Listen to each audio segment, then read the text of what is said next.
I had a perfect plan. Follow in my father's footsteps, turn every recruit into an exemplary soldier, including the new one who showed up with an easy smile and the irritating habit of never quitting.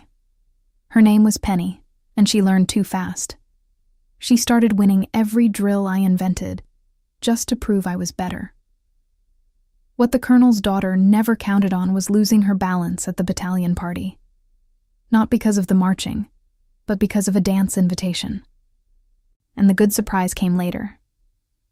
Penny hadn't joined the army for a career. She'd joined it for me. She requested a transfer just to stay in my platoon. The first time I saw Penny, she was standing at attention in the wrong spot, in the wrong formation, with the wrong expression on her face. The expression was the worst part. She looked happy. Nobody looks happy on day one of basic training. Day one is supposed to be miserable. It's part of the sacred tradition of misery that builds character, or so my father always said, and my father is the colonel. So I believed him. I was Amanda, daughter of the colonel, and I had spent my entire life preparing for this moment. I'd grown up on bases, saluting before I could tie my shoes, memorizing the chain of command the way other kids memorized nursery rhymes. My father never pushed me into the army. He didn't have to. I saw the way his chest puffed out when he wore the uniform, the way his eyes lit up when he talked about duty and discipline and honor. I wanted that. I wanted to earn it, not inherit it. So when I got my commission and my first assignment as a drill instructor, I made a vow. I would be the best. I would turn every single recruit under my command into a soldier so sharp they'd make the old-timers weep with pride. And I would do it without anyone ever whispering that I'd gotten there because of my last name, my father's name, the name I was determined to make proud, all on my own. Then Penny arrived. She was short. That was my first thought. She was shorter than the regulation minimum, or at least she looked like she should be. She had a smile that seemed permanently attached to her face, and she moved through the chaos of the first day like she was walking through a park on a Sunday afternoon. While the other recruits fumbled with their gear and shouted confused responses to commands they'd never heard before, Penny just floated, calm, collected, annoyingly cheerful. "Recruit Penny," I barked, stepping in front of her. "Do you know where you're supposed to be?" She blinked at me.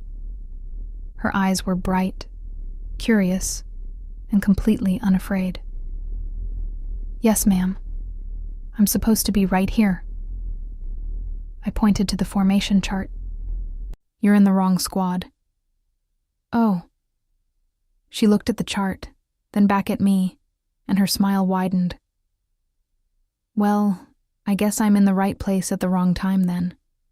Or the wrong place at the right time. I always mix those up." I stared at her. In all my years of watching my father train soldiers, I had never seen a recruit talk back with a smile. It was like she didn't understand the rules of the game. Or worse, like she understood them perfectly and simply didn't care. "Recruit," I said slowly. "Do you think this is funny?" "No, ma'am," she said, and she was still smiling. "I think it's exciting." That was the moment I decided. I was going to break her. Not cruelly, not unfairly, just thoroughly. I was going to make Penny the best soldier in the entire class, whether she wanted to be or not, because that was my job. And because something about that smile made me want to prove that I could. I didn't know yet that Penny would turn out to be the one teaching me. I designed the drills myself. Every morning I woke up before dawn, reviewed my plans, and added something new. Something I was sure would finally crack that cheerful exterior. Obstacle courses with tighter turns, longer marches with heavier packs, precision drills where a single misstep meant starting over. I watched Penny like a hawk, waiting for the moment her smile would falter, waiting for the first sign of weakness. It never came. Penny ran the obstacle course faster than anyone. She marched longer without complaining. She memorized the manual in a week and could recite regulations in her sleep. and every time I threw something new at her. She looked at me with those bright, curious eyes and said, "Yes, ma'am." And then she did it. Perfectly. Effortlessly. Like it was the most natural thing in the world. It was infuriating. And it was also, I had to admit to myself in the quiet hours of the night, a little bit impressive. "Where did you learn to shoot?" I asked her one afternoon, after she'd hit the target dead center 5 times in a row. It was a question I'd been dying to ask for weeks.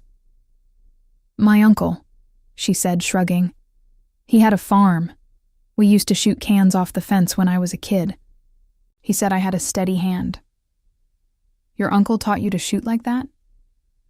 "He taught me to be patient," she corrected. "The shooting was just practice." I filed that away. Patience. It explained a lot. Penny didn't win because she was faster or stronger or smarter than everyone else. She won because she never rushed. She never panicked. She just waited. And then she moved.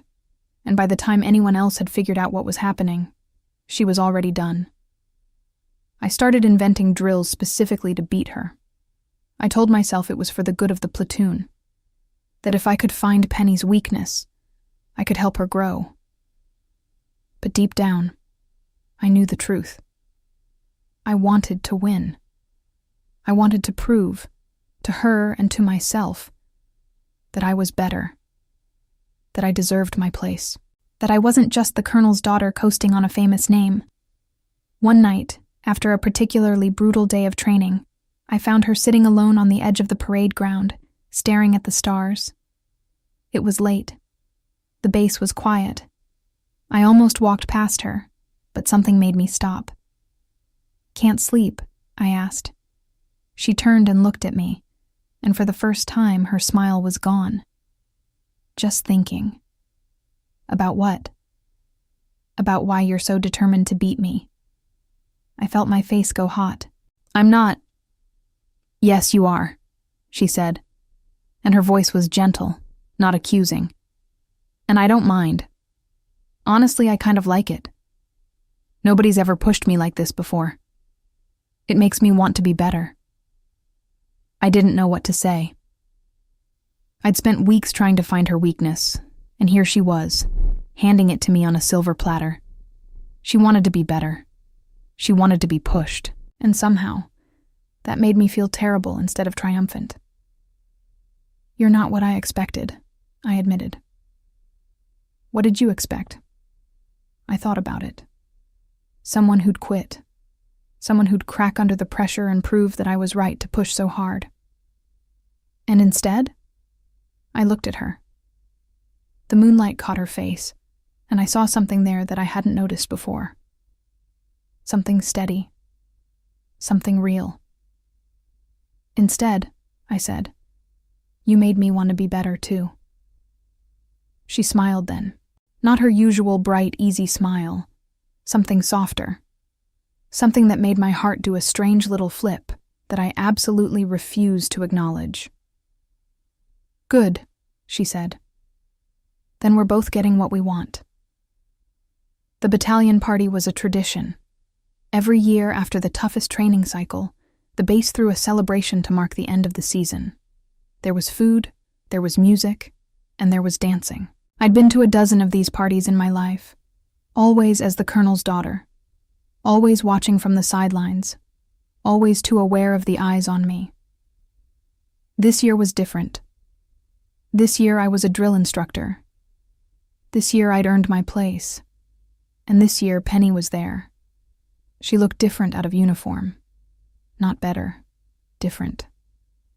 She was wearing a simple dress, and she moved through the crowd with the same easy confidence she brought to everything else. She laughed at someone's joke, and the sound carried across the room, and I found myself watching her instead of the party. I told myself it was professional curiosity. I told myself I was just making sure my best recruit was behaving herself. I told myself a lot of things that night, and I didn't believe a single one of them. The music changed. A slow song started. Couples drifted onto the dance floor, and I watched them, feeling the familiar ache of being on the outside. I'd never learned to dance. Not really. My father had tried to teach me once, years ago, but I'd been too proud to admit I was bad at it, so I'd pretended I didn't want to learn. Ma'am. I turned. Penny was standing there, holding out her hand.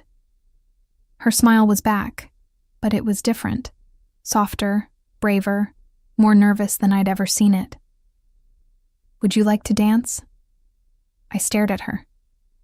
I don't dance. Neither do I, she said. But I figured we could be bad at it together. I should have said no. I should have made some excuse about duty or discipline or the fact that I was her instructor, and this was completely inappropriate. I should have walked away and never looked back. Instead, I took her hand. She was right. We were both terrible. We stepped on each other's feet, bumped into other couples, and laughed at ourselves more than we danced. But somewhere in the middle of that disaster, something shifted. The laughter faded. The music seemed to get quieter, and I realized I was looking at her, really looking at her, and she was looking at me the same way. Amanda, she said softly. It was the first time she'd ever called me by my name. There's something I need to tell you. My heart was pounding. What? I didn't join the army for a career. I blinked. What do you mean? She took a breath. I joined because of you. I saw you at a recruitment event 2 years ago. You were giving a speech about duty and honor and serving your country, and I thought I'd never seen anyone so sure of who they were. So I joined. I trained. I worked my way here. And when I found out you'd be my instructor, I requested a transfer to this platoon. I couldn't speak. The words wouldn't come. I know it's crazy, she said quickly. I know it's probably against every rule in the book. But I didn't come here to be a soldier, Amanda. I came here to be near you. And I've spent the last few months falling for you a little more every single day. The music ended. The party went on around us, but I couldn't hear any of it. All I could hear was the sound of my own heart, beating so loud I was sure everyone in the room could hear it too. Penny, I said finally, I'm your instructor. I know. I'm the colonel's daughter. I know. I have a reputation to protect, a career, You're stalling, she said, and she was smiling again, that bright, impossible smile. You always stall when you're nervous. I've watched you do it for months. I laughed. I couldn't help it. She was right. She was absolutely right, and I was absolutely, completely, hopelessly in love with her. Okay, I said. One dance, and then we figure out the rest. She took my hand again. Deal. We didn't figure out the rest that night. We danced until the party ended, and then we sat on the edge of the parade ground, watching the stars, talking about everything and nothing. I told her about my father, about the weight of his name, about the fear that I'd never be good enough on my own. She told me about her uncle's farm, about the cans on the fence, about the day she saw me at that recruitment event, and decided to change her entire life. It was the most honest conversation I'd ever had, and when I finally walked her back to her barracks, I felt lighter than I had in years. The next morning, the weight came crashing back. My father found out. Of course he found out. Nothing happened on that base without him knowing. He called me into his office, and I stood at attention in front of his desk, feeling like a recruit all over again. Sit down, Amanda, he said. I sat. I hear you've been spending time with a certain recruit. I didn't deny it. Yes, sir. Do you have any idea what that looks like? To the other soldiers? To the other officers? To me? Yes, sir. He was quiet for a long moment. Then he sighed, and the stern mask cracked, and I saw my father, not the colonel, but my father, looking at me with worry in his eyes. I'm not going to tell you to stop, he said. I know you too well for that. You'd fight me, and you'd win. Because you're stubborn, and you're brilliant, and you're more like me than either of us likes to admit. Then what are you going to tell me? I'm going to tell you to be careful. Not because of your reputation or my name or what anyone else thinks. Because I've seen what happens when people let fear dictate their choices. I've seen them lose the things that matter most because they were too scared to reach for them. I stared at him. You're not angry. I'm terrified, he admitted. But I'm not angry. And if she makes you happy, truly happy, then I'll learn to live with the terror. I didn't cry. I was a soldier, and soldiers didn't cry. But something in my chest loosened, and I felt a gratitude so deep I couldn't put it into words. Thank you, Dad. He nodded. Now get out of my office before I change my mind. The hard part wasn't my father. It was the base. It was the whispers, the stares, the soldiers who thought I'd gotten my position because of who I was sleeping with instead of what I'd earned. It was the drill instructors who looked at me differently, the recruits who treated Penny differently, the constant grinding pressure of being watched. Penny handled it better than I did. She never flinched, never wavered, never once let the whispers get to her.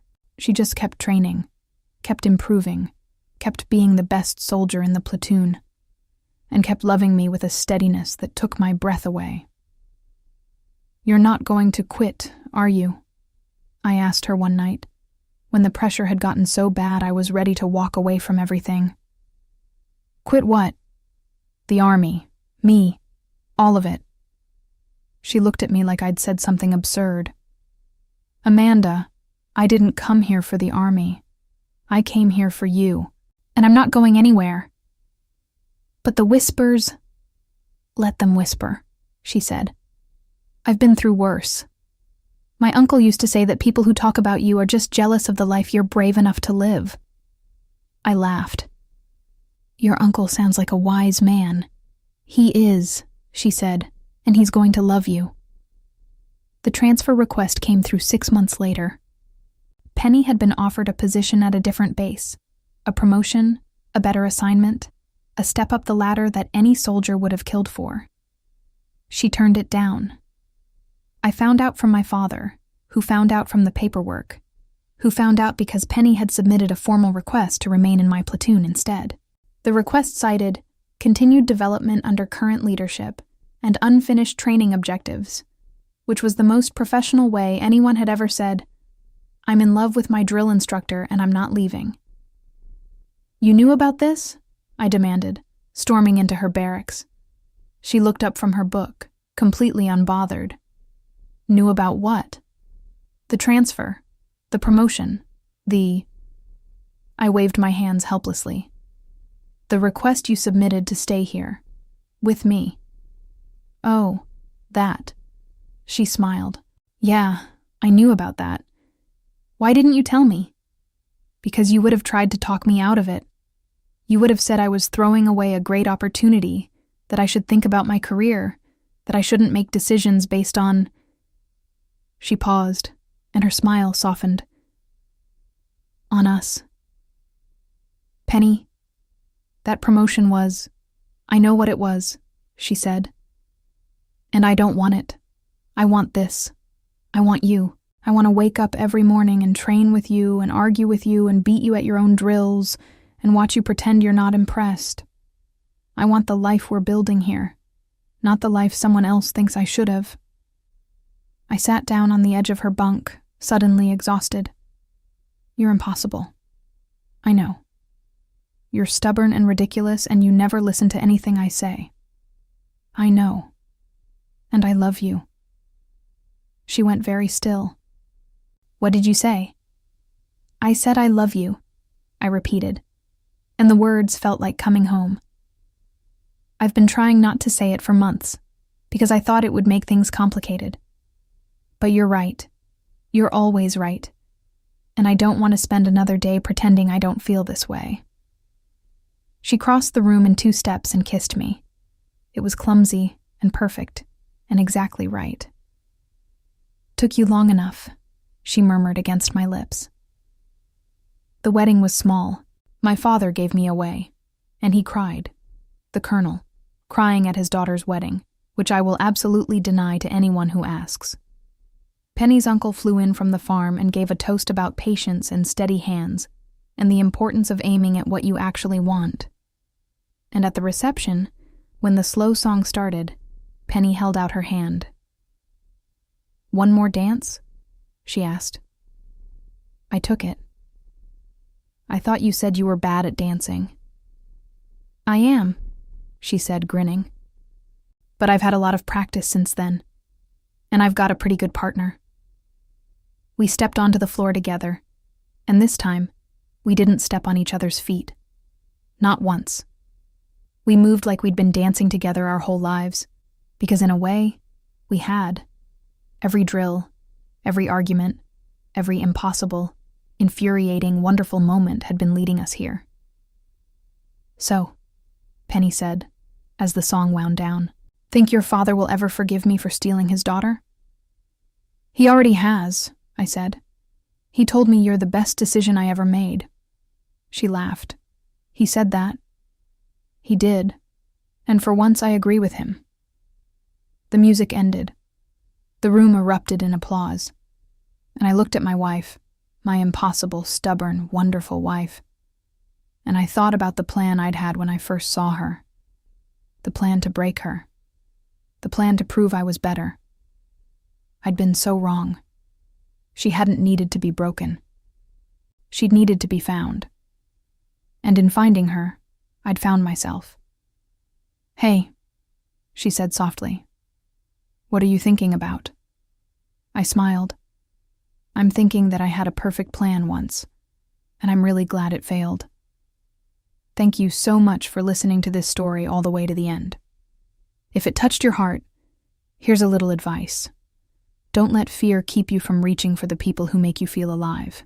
The best things in life are rarely the ones we plan. They're the ones we're brave enough to find. And if you enjoyed this story, please subscribe to the channel so you never miss another one. There are so many more beautiful stories waiting for you.